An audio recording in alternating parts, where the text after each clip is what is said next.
When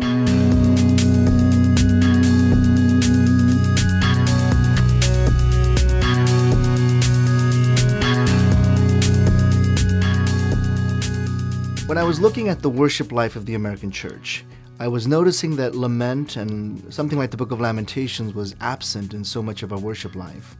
Liturgical churches weren't using lament as part of their worship.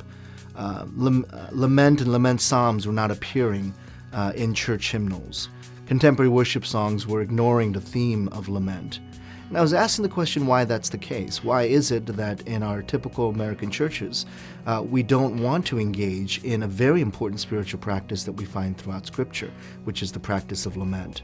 And as I reflected on this, I realized that in the American church, we have this very strong tendency towards a triumphalism that moves us towards problem solving and fixing things. And we don't take the time to think about history. We don't take the time to think about suffering. We want to jump to celebration, victory.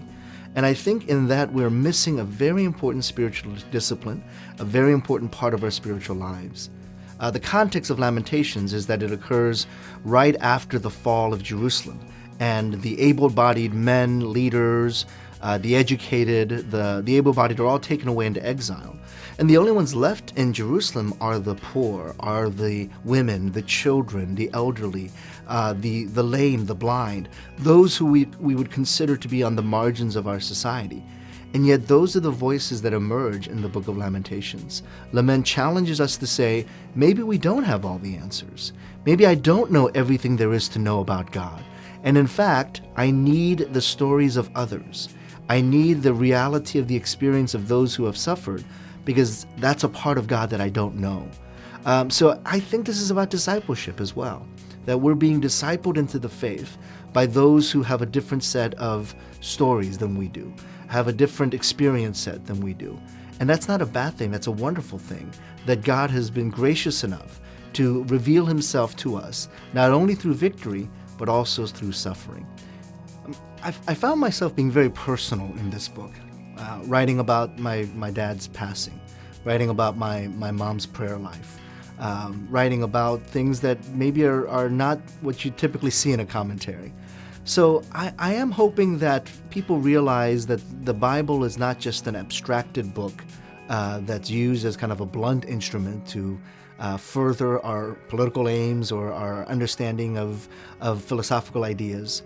But that in many ways the Bible is a very personal book. The Bible speaks to us as a community, as God's people, but that it should change us, it should shape us, it should change the way we relate to our neighbor, it should change the way we see justice enacted in our communities, it should change the way our church does business. Those are the realities of what a scripture study should and could do. In a triumphalistic evangelical Christianity, we have buried the practice of lament. We have buried an important biblical value, the value of suffering, the value of lament. And we need to recover that if we're going to be deeper in our faith, if our discipleship is going to go deeper. So what lament offers is a reminder of a God who is able to do more than we have allowed him to do, because we have only seen God in our celebration, in our victories. Lament reminds us that God is present not only in the triumph of our day-to-day life, but also in the suffering of our day-to-day life. Lament as a worship practice reminds us that God is present in all situations and circumstances. Lament reminds us that even in the darkest and most difficult moments in our nation's history, and in our church's history, and in our personal history, God is there.